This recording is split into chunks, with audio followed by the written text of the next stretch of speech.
The sound of breaking glass echoed through the Naples penthouse as Marcelo Belalucci's wine glass shattered against the marble floor. Blood pooled beneath his knuckles where they'd connected with the wall, but his face remained carved from granitino. Pain, no emotion, nothing but the cold calculation that had kept him alive for 34 years. "You let them take my shipment," he said, his voice so quiet it seemed to absorb the oxygen from the room. 3 million in heroin, gone. The man kneeling before Hyman's trusted, now trembling, pressed his forehead to the expensive Persian rug. "Marcelo, I swear on my mother's grave, I didn't. Your mother's already dead, Giuliano. I killed her last month when she tried to protect you from your gambling debts." Marcelo's words fell like ice. "Now you're lying to me about my product." Through the floor-to-ceiling windows, Naples glittered below like scattered diamonds on black velvet. From this height, the city looked peaceful, almost innocent. But Marcelo knew better. Every light down there represented someone who owed him money, feared him, or worked for him. Sometimes all three. He walked to his desk, each footstep deliberate, and picked up a silver letter opener. It's not because he planned to use it, he had people for that bat, because the weight of it in his hand helped him think. "The Russo family is moving product through my territory," he continued, testing the blade's edge against his thumb. A thin line of blood appeared. Someone gave them the routes, the safe houses, the schedules. Someone close to me. Shoulders shook. It wasn't me. It's been loyal for 15 years. Loyalty. Marcelo tasted the word like wine gone bad. "Do you know what loyalty has taught me, Giuliano? That everyone has their price, everyone breaks, everyone betrays." The city lights blurred slightly as an unexpected memory surfaced at his sister Sophia, 8 years old, promising she'd never tell anyone where he hid his toy soldiers. 3 days later, their father found them and burned every one while Marcelo watched. Sophia had traded his secret for a piece of chocolate. Even then, he'd learned that love was just another weapon people used to destroy you. "Please," Giuliano whispered. "I have children, had children." Marcelo set down the letter opener and pressed a button on his phone. "Clean this up."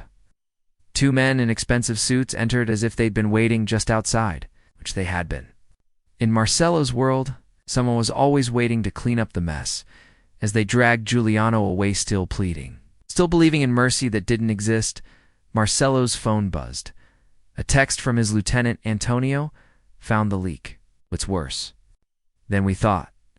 Marcelo smiled for the first time in weeks, but it was the kind of smile that would have made demons uncomfortable. If there was a traitor in his inner circle, they'd chosen the wrong man to cross. He'd built his empire on the bones of people who thought they could outmaneuver him. He moved to the window, pressing his palm against the cool glass. Somewhere in the city below, someone was probably making the worst mistake of their life by thinking they could take him down. They had no idea what was coming. But then, neither did he.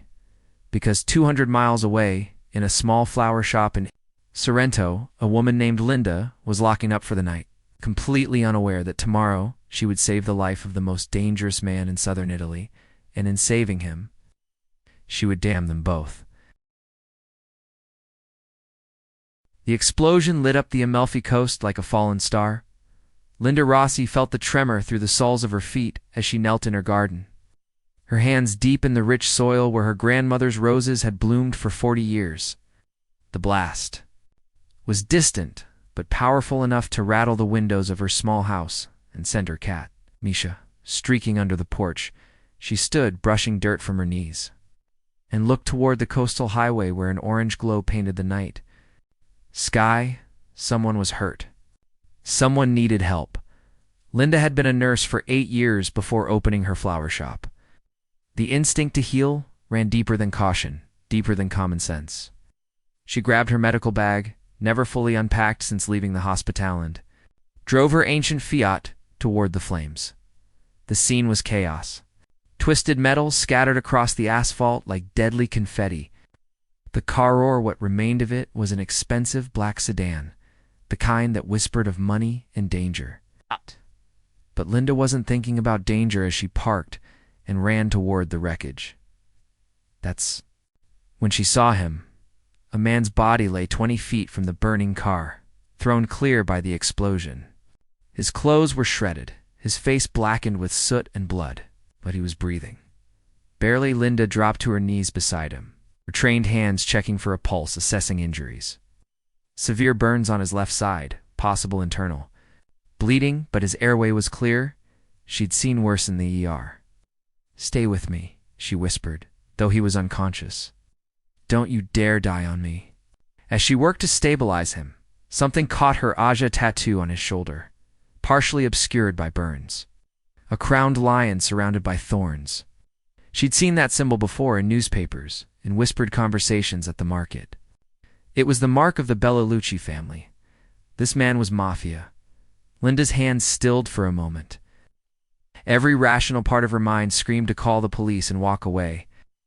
Nothing good came from getting involved with men like this. Her own father had worked for a crime family when she was young. She'd seen what that world did to people, how it consumed everything it touched. But then the man made a sound, a soft groan of pain that bypassed every logical thought in her head and went straight to her heart. He was dying, and Linda had never let anyone die when she could save them. She called for an ambulance and stayed with him until it arrived, holding pressure on his wounds, talking to him even though he couldn't hear her. "You're going to be okay?" she kept saying. "Someone's going to miss you if you don't come home." At the hospital, she gave a statement to the police, minimal, careful. She'd found him, called for help, that was all. When they asked if she knew who he was, she lied without hesitation. "I've never seen him before." 3 days later, she found herself walking into his hospital room with a small bouquet of white roses. She told herself it was just to check on him, to make sure he was healing properly. She was a nurse. It was natural to care about a patient's recovery. He was awake when she entered, staring at the ceiling with eyes that seemed to hold entire storms. When he turned to look at her, Linda felt something shift in her chest, a recognition that had nothing to do with memory and everything to do with something deeper. "You saved me," he said. His voice was rough from the breathing tube, but there was something in it that made her skin prickle with awareness. "I called an ambulance. They saved you." "No." He struggled to sit up, and Linda moved instinctively to help him, her hands gentle on his shoulders. "You stayed. I remember your voice." Linda felt heat rise in her cheeks. "You were unconscious?" "I remember," he repeated, his eyes never leaving hers. "You told me someone would miss me if I didn't come home." The silence stretched between them, heavy with things neither could say. Linda became acutely aware of how close she was standing, of the warmth radiating from his skin, of the way he was looking at her like she was the first real thing he'd seen in years. "Do you know who I am?" he asked finally. Linda met his gaze steadily. "The doctor said you have amnesia, that you don't remember anything before the accident." Something flickered in his eye, surprise, maybe even relief. "That's right. Remember anything?" But Linda saw the lie in the slight tension around his eyes, in the way his hands clenched almost imperceptibly. He remembered everything. And for some reason, he was choosing to pretend otherwise. "What's your name?" she asked, playing along with a game she didn't understand. He was quiet for so long she thought he wouldn't answer. When he finally spoke, his voice was differential, uncertain in a way that seemed genuine. "I don't know. The police couldn't identify me. No wallet, no ID, even my fingerprints." He trailed off, and Linda realized that part at least was true. Whatever databases they'd checked, his prints weren't in them. "What do I call you then?" He looked at her for a long moment. And Linda had the strangest feeling that he was seeing her Elise, seeing hair in a way that few people ever had. "Marco," he said finally. "Call me Marco. Marco." As if he was choosing to become someone new. "I'm Linda." She set the roses on his bedside table. The nurses said, "You're being discharged tomorrow. Do you have somewhere to go?" The question hung in the air between them. They both knew the answer. Linda thought about her quiet house, her orderly life, the safe routine she'd built after years of chaos. She thought about the tattoo hidden under his hospital gown, about the expensive car that had exploded, about all the reasons she should walk away right now and never look back. Instead, she heard herself saying, "I have a spare room." just until you figure things out. Something passed across his faux surprise, gratitude, and something else that made her pulse quicken. You don't know anything about me, he said quietly. I know you're alive because someone wanted you dead, Linda replied. I know you've been through hell and you need help. Sometimes that's enough. Marcos was already thinking of him as Mark coasted her face as if trying to solve a puzzle. What if I'm not a good man? He asked. Linda thought about the gentle way he'd said thank you when she'd helped him sit up. The way he'd been careful not to touch her even when he was obviously in pain. The vulnerable honesty in his question. I guess we'll find out, she said Anne with those words. Linda Rossi sealed both their fates. The first month passed like a fever dream. Marco moved through Linda's house like a ghost learning to be human again.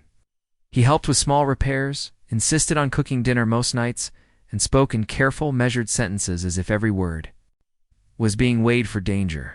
But Linda caught him in moments, and he forgot to pretend, like when he instinctively positioned himself between her and the door whenever strangers entered her flower shop, or the way his entire body went rigid when sirens wailed in the distance, or how he held kitchen knives not like someone preparing vegetables, but like someone who'd used them for far darker purposes. Most telling of all were the nightmares. Linda's bedroom was directly above the living room where Marco slept on her couch, and sound carried through the old house's thin floors. She'd lie awake, listening to him thrash and mutter in his sleep.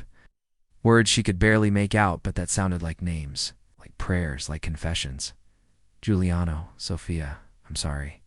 I'm sorry. I'm sorry. One night, his screaming woke her from dead sleep. Linda found him on the couch, back arched, hands clawing at his throat as if someone was strangling him. Marco. She shook his shoulders, and his eyes snapped open. Wild, unfocused, dangerous. For a split second, Linda saw him as he really was. A predator cornered and deadly.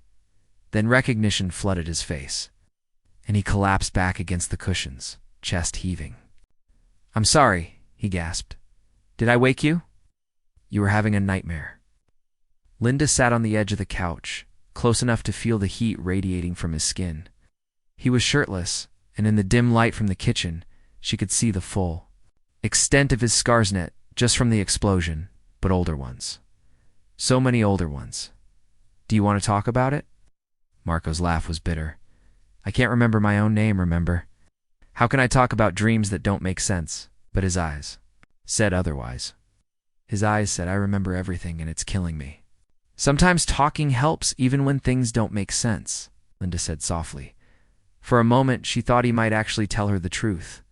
His mouth opened, closed, and she saw the war playing out across his features, need to confess battling against instincts that had kept him alive for decades.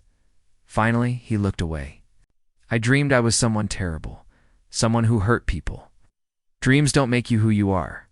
What if they're not dreams? The question escaped him like a confession, raw and desperate. What if they're memories? Linda's heart ached for the pain in his voice, but she forced herself to stay calm. And you're not that person anymore. People can change, Marco. They can choose to be better. He turned to look at her then, and the intensity in his gaze made her breath catch. You really believe that? I have to. Something shifted between them in that moment. The careful distance they'd maintained for weeks crumbled as Marco reached up to touch her face, his thumb tracing the line of her cheekbone with devastating gentleness. Linda, he whispered, and her name on his lips sounded like a prayer. She should have pulled away. Every instinct screamed at her to run, to put distance between herself and this man who carried violence in his bones. Instead, she leaned into his touch. This is dangerous, he said, but he didn't move his hand. I know. I could hurt you. You won't. How can you be so sure? Linda covered his hand with hers, pressing it more firmly against her cheek, because you're choosing not to. Every day, you're choosing to be gentle with me. That has to count for something. Marco's control finally snapped. He pulled her down to him, and Linda found herself sprawled across his chest, their faces inches apart. She could feel his heartbeat, wild and erratic, matching her own. I should tell you the truth, he said against her lips. Then tell me. Instead of words, he kissed her. It was supposed to be soft, careful, but Linda made a small sound of need that undid something in him. His hands tangled in her hair, and the kiss turned desperate, hungry, like he was trying to pour everything he couldn't say into the connection between them. When they finally broke apart, both breathing hard, Linda saw tears on his cheeks. "I can't," he whispered. "If you knew who I really was, what I've done, then be who you are now," Linda said fiercely. "Be Marco. Be the man who fixes my fence and makes me laugh and holds me when I cry during movies. Day him." For 3 beautiful days he tried. They fell into a routine that felt like playing house, like pretending they were just a normal couple falling in love. Marco would walk Linda to work in the mornings, carrying her supplies and stealing kisses when no one was looking. He'd help customers in the flower shop, his surprisingly gentle hands arranging bouquets while Linda watched with something dangerously close to contentment growing in her chest. But on the 4th day, Linda's past came calling. She was alone in the shop when the door chimed, and a man in an expensive suit walked in. He was handsome in a polished way, with silver at his temples and a smile that didn't reach his eyes. "Linda Rossi," he said, and something in his tone made her skin crawl. "Can I help you?" "My name is Detective Francesco Moretti, investigating the car bombing on the Coast Highway last month." Linda's blood turned to ice, but she kept her expression. "Neutral. Terrible thing. I heard about it on the news." "Yes. Well, the man who was injured in that explosion, he's disappeared from the hospital." Moretti moved closer, his eyes never leaving her face. "The strange thing is, one of the nurses remembers seeing you visit him several times." "I visit a lot of patients. It's what I do, of course." His smile sharpened. "But this particular patient, we have reason to believe he's Marcelo Belalucci. Perhaps you've heard the name?" Linda's heart stopped, but she forced herself to look confused. "Should I have?" "He's the head of one of the most dangerous crime families in southern Italy. A man who's killed dozens of people with his own hands. A man who would do anything hurt. Ennio Netto, protect his secrets." The detective leaned against her counter, casual but threatening. If someone were helping him hide, they'd be in terrible danger, not just from the law, but from him. Men like Belalucci don't leave loose ends. "I'm sorry, detective, but I can't help you. I don't know anything about any crime family." Moretti studied her for a long moment, then nodded slowly. "Of course not. But if you remember anything at all, please, call me immediately." He handed her a business card. "For your own safety." After he left, Linda stood frozen in her empty shop, the business card trembling in her hands. Everything she'd suspected, everything she'd tried not to think about, was true. Marco wasn't just connected to the Mafia. He was the Mafia. He was Marcelo Belalucci. And he'd been lying to her for months. That evening, when Marco returned from his walk-a-walk, she now realized, had been him checking for threats. Staying vigilant, Linda was waiting for him in the kitchen. The detective's business card lay on the table, between them like an accusation. Marco's face went completely still when he saw it. "Detective Moretti paid me a visit today," Linda said quietly. For a long moment, neither of them moved. Then Marco sank into the chair across from her, suddenly looking older, more tired. "What did you tell him?" "Nothing." Linda's voice cracked. "But he told me things about who you really are, what you've done." Marco closed his eyes. "Linda, is it true?" The question exploded out of her. "Are you Marcelo Belalucci?"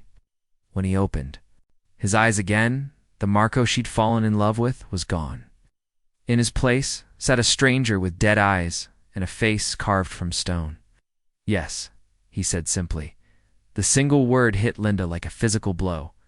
Everything Gavri, gentle touch, every sweet word, every moment of tenderness had been built on a lie. "How many people have you killed?" she whispered. Marco was quiet for so long she thought he wouldn't answer. When he finally spoke, his voice was hollow. "I stopped counting after 20. Linda pressed her hand to her mouth, bile rising in her throat. The man she'd saved, the man she'd sheltered, the man she'd fallen in love with was a monster. "I should turn you in," she said. "You should. Looking for you? There's probably a reward. Probably." Linda stared at him, this stranger wearing the face of the man she loved. Why aren't you trying to convince me not to? Why aren't you threatening me? Something flickered in Marcelo's ice pane, maybe even relief. Because for 2 months, I got to be someone else. Someone worthy of the way you looked at me. And now that's over. He stood, moving toward the door. I'll be gone in an hour. Wait. The word escaped Linda before she could stop it. Marcelo turned back. And for just a moment, she saw Marco again, vulnerable, hopeful, desperate. I love you, she said, the words torn from her heart. I love you, and I hate myself for it, but I do. So before you disappear forever, I need to know, was any of it real? Did Marco ever exist, or was it all just another lie? Marcelo looked at her for a long time, memorizing her face. And when he spoke, his voice broke. Marco existed, he said. He existed because you created him. You saw something in me that I'd forgotten was there, and for a little while, I got to be the man you believed I could be. And now I have to be who I really am, because they're coming for me, Linda. My enemies, the police, maybe both. And when they come, I can't let you be anywhere near me. Linda felt tears streaming down her face. What if I don't want you to go? Then you're braver and more foolish than I deserve. Marcelo walked back to her, cupped her face in his hands one last time, and kissed her with heartbreaking tenderness. Forget me, he whispered against her lips. Find someone safe, someone who can love you without destroying you. Then he was gone, leaving Linda alone with the wreckage of everything she'd thought she knew about love, about redemption, about the man who'd stolen her heart and broken it in the same breath. But outside in the darkness, Marcelo Belalucci was about to discover that some kinds of love are worth killing for, and some are worth dying for. Marcelo hadn't made it 3 blocks from Linda's house when the first bullet shattered her front window. He spun around, every instinct screaming as he saw muzzle flashes in the darkness surrounding her home. 6 men, maybe 7, professional. In their movements, this wasn't random. Violentis was a coordinated hit. On Linda, that the realization hit him. It's like ice water. They weren't just coming for him. They were using her to draw him out. Marcelo had spent 2 months pretending to be someone else. But the man who moved through Linda's garden was pure Belalucci. Ithalot, furious, he'd left his weapons in her house, not wanting to bring more. Danger to her doorstep. Now he improvised. The first attacker never saw him coming. Marcelo's hands closed around the man's throat from behind, applying pressure to the carotid artery with surgical precision. The body dropped, sound less lie, 1 down. Gun acquired. Through Linda's kitchen window, he could see her crouched behind the overturned table, terror etched across her face. She was alive but trapped. Marcelo's phone buzzed. A text from an unknown number: come out and surrender, or she dies slow. He knew that writing. Antonio De Luca, his former lieutenant. The man he'd trusted with his life 100 times over. Another text. 30 seconds.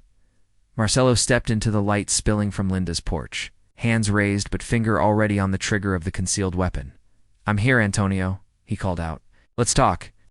Antonio emerged from behind Linda's car, gun trained on Marcelo's chest. He looked older, harder than Marcelo remembered. Success suited him. The great Marcelo Belalucci, Antonio said, hiding behind a flower girl's skirts. How the mighty have fallen.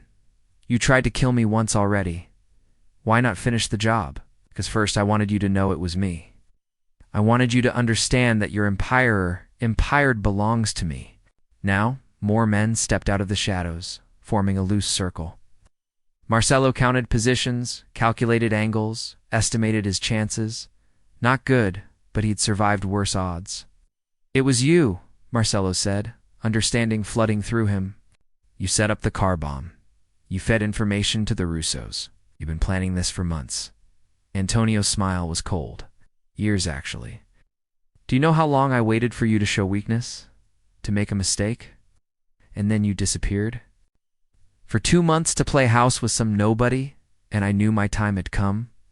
The others won't follow you. My capos, your capos, are dead, Marcelo. Or they work for me now. Your organization exists, but you, Antonio shrugged. You're a ghost who forgot to stay dead. A shadow moved behind one of Antonio's men. Linda, creeping through her own garden with something in her hand? Marcelo kept his expression neutral, but his heart hammered against his ribs. What was she doing? Tell me something, Antonio, Marcelo said, buying time. Was Giuliano working with you when I killed him? Poor Giuliano. He actually was loyal to you. Right until the end. Antonio's laugh was ugly. I enjoyed watching you torture an innocent man. It confirmed everything I always suspected about you. You're a monster who destroys everything he touches. You're right, Marcelo said quietly. I am a monster, but you made one critical mistake, which is you threatened the one person I care about more than my own life. That's when Linda struck. She'd grabbed the shovel from her garden shed and brought it down on the head of the gunman. Closest to her back door, the man dropped like a stone, but his finger convulsed on the trigger. Sending a wild shot into the night, chaos erupted. Marcelo rolled behind Linda's car as bullets peppered the ground where he'd been standing. He came up firing his first shot, taking out Antonio's man on the left. His second caught another in the shoulder, spinning him around. But Antonio had moved. Using the confusion to circle toward Linda, "Drop your weapon, Marcelo, or I paint her garden with her brains." Marcelo froze. Antonio had Linda pressed against his chest, gun to her temple. Her eyes found Marcelo's across the yard, and he saw no fear therein love. Only trust that he would save her. Faith he wasn't sure he deserved. "You want to know the beautiful part?" Antonio called out. "After I kill you both, the police will find the body of the notorious Marcelo Belalucci and his unfortunate hostage, a murder-suicide. So tragic. Let her go, Antonio. Your fight is with me. My fight is with the man who made me feel small for 15 years, who treated me like a servant while you played king." Antonio's grip tightened on Linda, and she winced. "This little flower girl represents everything I hated about your arrogance, your belief that you could have anything you wanted just by taking it." Marcelo saw the exact moment Antonio's finger started to squeeze the trigger. Time slowed. To crystalline clarity, Marcelo could see Linda's pulse fluttering in her throat, could see the malevolent satisfaction in Antonio's eyes, could calculate the trajectory and timing of what he had to do. He thought of Linda's hands gentle on his wounds, of her voice in the darkness telling him he could choose to be better, of the way she'd looked at him like he was worth saving. Some people were worth destroying yourself for. Marcelo dove forward, putting himself between Linda and the gun just as Antonio fired. The bullet caught him high in the chest, spinning him around, but his momentum carried him into Antonio. They went down in a tangle of limbs, both grappling for the weapon. Antonio was younger, fresher, but Marcelo had 30 years of violence carved into his bones. His elbow found Antonio's solar plexus, driving the air from his lungs. His knee came up, connecting with Antonio's wrist, and the gun went skittering across the grass. Then Marcelo's hands closed around Antonio's throat, and his former lieutenant's eyes went wide with the sudden understanding that he'd awakened something that should have stayed buried. "You know what your real mistake was?" Marcelo whispered, his voice deadly calm despite the blood spreading across his shirt. "You thought I was weak because I found something worth protecting? But there's nothing more dangerous than a man with something to lose." Antonio clawed at Marcelo's hands, choking, but the grip only tightened. "I was a monster before I met her," Marcelo continued, "but you threatened her. You put a gun to her head. And now I'm going to show you what a real monster looks like." Antonio's struggles grew weaker. His face turned purple, then blue. Marcelo stopped. Linda's voice cut through the red haze of his rage. She was kneeling beside them, her hand on his shoulder. "He's done. It's over." Marcelo looked down at Antonio's unconscious form, at his own hand still locked around the man's throat. It would be so easy to squeeze just a little harder, to finish what had been started years ago. "He tried to kill you," Marcelo said, "but he didn't. You saved me." Linda's hand moved to his face, turning him to look at her. "And if you kill him now, you'll become exactly what he said you were, a monster who destroys everything he touches."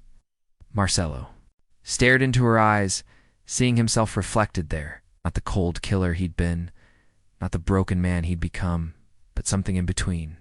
Something that might still be worth saving. He released Antonio, who collapsed unconscious to the grass.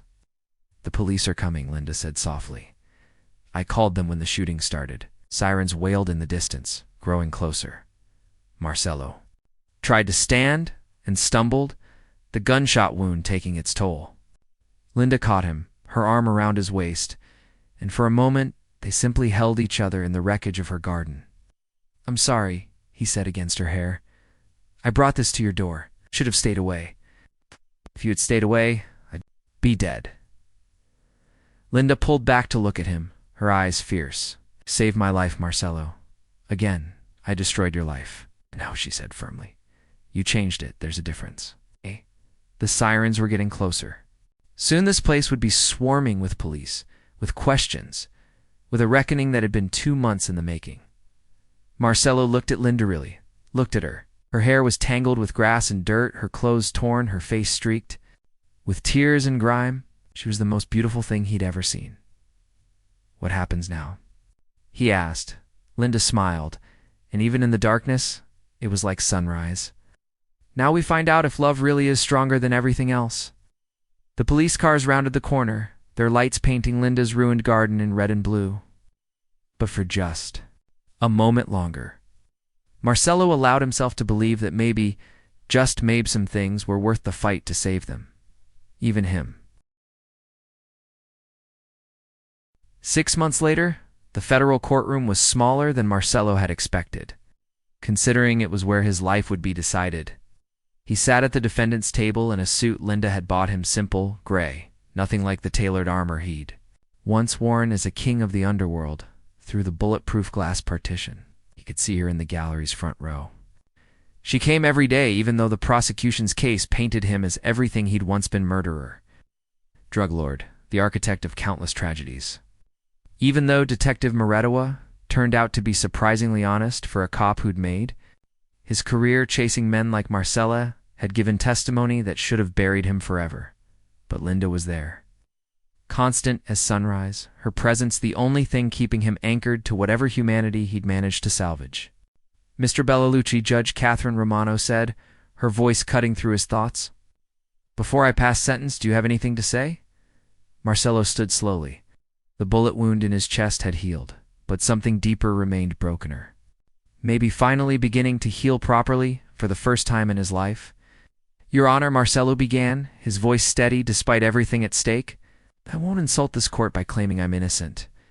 I've done terrible things. I've taken lives, destroyed families, spread poison through communities that deserved better."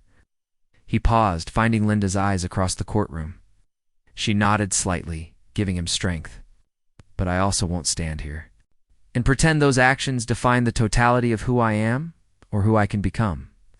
6 months ago, a woman saved my life, and not just from an explosion, but from myself.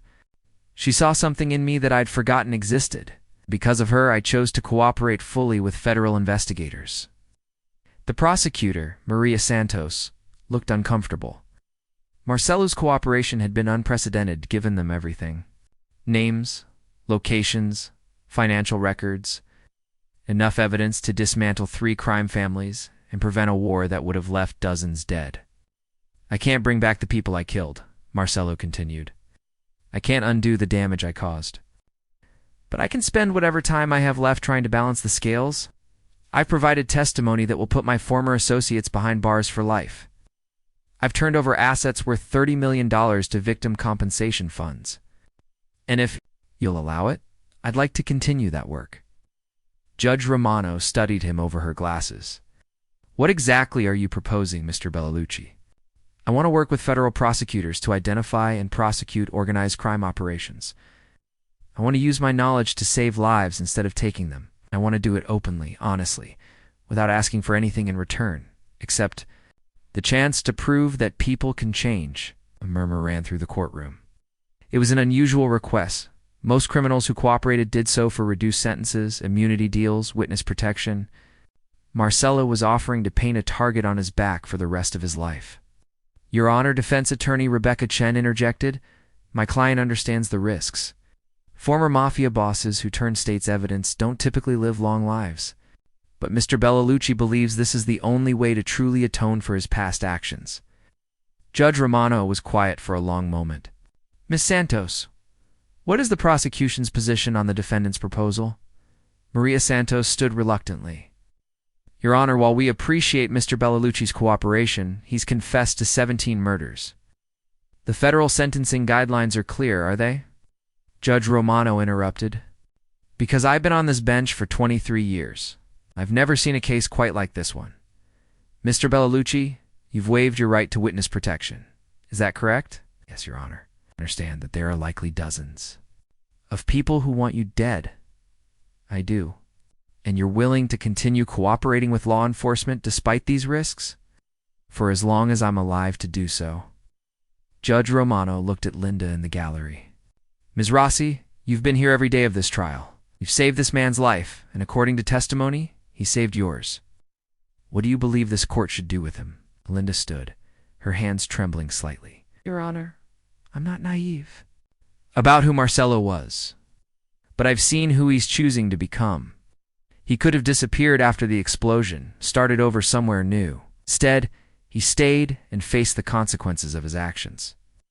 He spent months providing intelligence. That's already saved lives. And he's asked for nothing except the chance to keep helping. She paused, her voice growing stronger. I believe in redemption, Your Honor. I believe people can change if they're given the chance to prove it. I believe the man standing before you today is not the same man who committed those crimes. Even if that's true, Judge Romano said, justice demands accountability. The families of his victims deserve to see him pay for what he's done. Then let him pay by saving other families, Linda replied.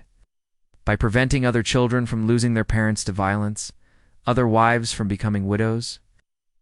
Punishment be a lifetime of trying to undo the damage he caused. Judge Romano nodded slowly, then looked back at Marcelo. Mr. Belalucci, I'm going to do something I've never done before. I'm going to sentence you to 25 years in federal prison. But I'm suspending all but 5 years of that sentence, contingent on your continued cooperation with law enforcement and your participation in a victim outreach program. The courtroom erupted. Marcelo felt his knees go weak with relief, but Judge Romano wasn't finished. However, she continued, raising her voice over the chaos. You will serve those 5 years, and you will spend the rest of your life under federal supervision. One violation of your parole conditions, one moment where you revert to your old ways, and you'll serve the full 25 years. You understand? Yes, Your Honor. Furthermore, you'll be required to testify in any prosecution related to your former criminal activities, regardless of personal risk. Painted a target on your back, Mr. Belalucci. I hope you're prepared to live with the consequences. Of that choice, I am. Judge Romano's expression softened almost imperceptibly. Then may God have mercy on your soul, because I suspect very few other people will. 3 years later, the small house in Tuscany was nothing like the Naples penthouse, where Marcelo Belalucci had once ruled an empire of fear. No marble floors, no bulletproof windows, no armed guards, just stone walls covered in climbing roses. A vegetable garden Linda tended with infinite patience, the kind of peace Marcelo had never imagined possible. He was in the kitchen making coffee when Linda patted in, her hair sleep-tousled, wearing one of his old shirts. 3 years, and the sight of her first thing in the morning still made his chest tight with wonder that she'd stayed. Any word from Agent Morrison? She asked. Settling into his arms, Marcelo nodded toward the secure phone on the counter. The Milano operation was successful. 8 arrests, including 2 capos from the Torino family. No one was killed. Linda smiled against his chest. How many does that make?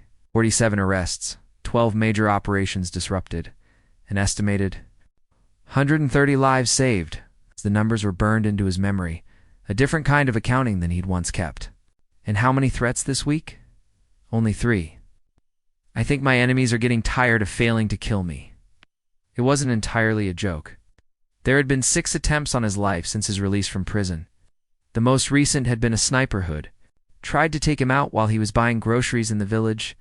Marcelo had survived partly due to luck, partly due to skills he'd never quite lost, and partly because Linda had insisted he wear a bulletproof vest whenever he left their property. "I worry about you when you're away," Linda said quietly. "No, I worry about leaving you alone here. We could stop. You've done enough, Marcelo. More than enough." Marcelo tilted her chin up so he could see her eyes. "When I was dying in that hospital bed, I made a promise to whoever might be listening. If I got a second chance, I'd spend it trying to balance the scales. I've got a long way to go." Linda studied his face, reading the determination there. "Then we keep going." "You think I'm letting you face this alone?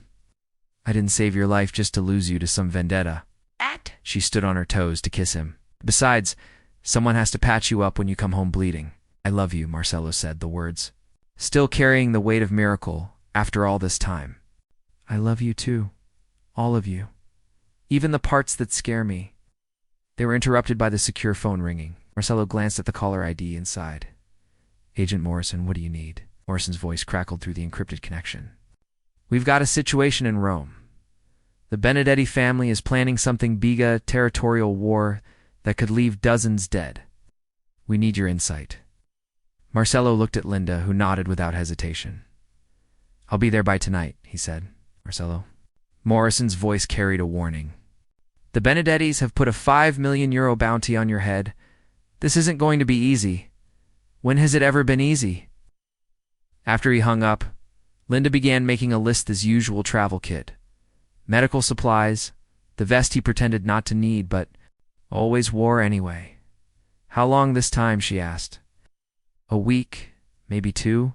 I'll drive you to the airport." Marcelo caught her hand. "Linda, what if this time don't?" She pressed her fingers to his lips. "Don't you dare start thinking like that. You come home to me, Marcelo Belalucci. That's not a request." He kissed her palm, tasting the soil from her garden, the life she'd built for them both. "Yes, ma'am." 1 week later, the Rome operation had been a success, but at a cost. Marcelo's cover had been blown halfway through, and he'd spent 3 days dodging assassination attempts while trying to gather the evidence prosecutors needed. He'd made it out alive, but barely. Now he sat in the back of an armored car heading to the airport. His ribs taped where a knife had found its mark, his left shoulder in a sling from a bullet that had come too close. Agent Morrison kept glancing at him in the rearview mirror with poorly concealed concern. "You sure you don't want to go to a hospital first?" Morrison asked. "I want to go home, Marcelo. You're pushing your luck. Sooner or later, they'll kill me." Marcelo: "Finished, I know. But until then, I have work to do." His phone buzzed with a text from Linda: "Dinner's ready when you get home. I love you." Marcelo smiled despite the pain. 3 years ago, he'd been a man who had everything and felt nothing. Now he had almost nothing and felt everything low of purpose. Hope for a future he'd never thought he deserved. The scales weren't balanced yet. They might never be. But for the first time in his life, Marcelo Belalucci was on the right side of them, as the plane lifted off toward Tuscany. Toward Linda, toward the life they'd built together from the ashes of who he used to be. Marcelo closed his eyes and allowed himself to believe in something he'd never trusted before. Redemption wasn't about erasing the past. It was about choosing who you became in spite of it. And he was finally becoming someone worthy of the woman who'd saved his life by believing he was worth saving. The plane banked toward home, and Marcelo Belalucci, former killer, current man trying to be better, smiled as he thought of Linda waiting for him with dinner and flowers and all the love in the world. Some transformations were worth dying for. This one was worth living for. The end.